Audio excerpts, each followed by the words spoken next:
എമ്പുരാൻ മലയാളമാകെ ഉറ്റുനോക്കുന്ന ചിത്രമാണ്. എമ്പുരാന്റെ ബജറ്റും അടുത്തിടെ ചർച്ചയായിരുന്നു. ആരോടും ബജറ്റ് വെളിപ്പെടുത്തിയിട്ടില്ല എന്നാണ് ചിത്രത്തിന്റെ നിർമ്മാതാവ് ആന്റണി പെരുമ്പാവൂര് നേരത്തെ വ്യക്തമാക്കിയത്. എന്നാല് നിർമ്മാതാവ് സന്തോഷ് ടി കുരുവിള കാൻ ചാനലിന് നൽകിയ അഭിമുഖത്തില് എമ്പുരാന്റെ ബജറ്റിനെക്കുറിച്ച് സൂചിപ്പിച്ചതും ചർച്ചയായിരിക്കുകയാണ്. ആന്റണി പെരുമ്പാവൂരിന് എമ്പുരാനില് പ്രതീക്ഷയുണ്ടെന്ന് പറയുന്നു നിർമ്മാതാവ് സന്തോഷ് ടി കുരുവിള ഊഹിക്കുന്നു.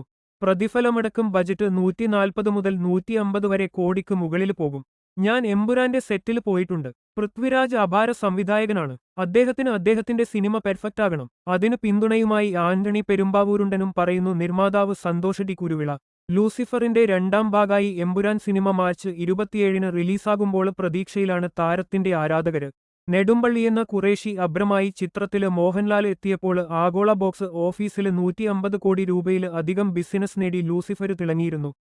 ലൂസിഫറിന്റെ രണ്ടാം ഭാഗമായി എമ്പുരാൻ സിനിമ മാർച്ച് 27-ന് റിലീസാകുമ്പോൾ പ്രതീക്ഷയിലാണ് സ്റ്റീഫൻ നെടുമ്പള്ളിക്കായിരിക്കില്ല രണ്ടാം ഭാഗമായ എമ്പുരാനില് പ്രാധാന്യം എന്ന് റിപ്പോർട്ടുണ്ട്. ഖുറേഷി അബ്രഹാമിന്റെ പിന്നാലെ സഞ്ചരിക്കുന്ന കഥയായിരിക്കും എമ്പുരാന്റെയെന്നാണ് അപ്ഡേറ്റുകളില് നിന്ന് മനസ്സിലാകുന്നത്. അബ്രമായി ലൂസിഫറിന്റെ അവസാന ഭാഗത്ത് പ്രത്യക്ഷപ്പെട്ട മോഹൻലാലിന്റെ എമ്പുരാൻ സ്റ്റൈലിഷ് സിനിമ ആയിരിക്കുമെന്നാണ് പ്രതീക്ഷിക്കുന്നത്. സംവിധായകൻ പൃഥ്വിരാജും മോഹൻലാല് നായകനാകുന്ന ചിത്രത്തില് നിർണായക വേഷത്തിലുണ്ടാകുമ്പോൾ ഗോവർദ്ധനായി ഇന്ദ്രജിത്ത്, ജതിൻ രാംദാസായി ടൊവിനോ തോമസ് തുടങ്ങിയവരും മറ്റു പ്രധാന കഥാപാത്രങ്ങളായും ഉണ്ടാകും എന്നാണ് വ്യക്തമായിരിക്കുന്നത്.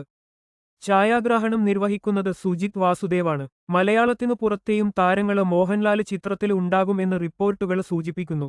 എന്റെ ഈ ചാനൽ ആദ്യമായിട്ടാണ് കാണുന്നതെങ്കിൽ സബ്സ്ക്രൈബ് ചെയ്ത് സപ്പോർട്ട് ചെയ്യണം എന്ന് അപേക്ഷിക്കുന്നു. കൂടാതെ നിങ്ങളുടെ വിലയേറിയ അഭിപ്രായം കമന്റ് ബോക്സിൽ രേഖപ്പെടുത്തുക.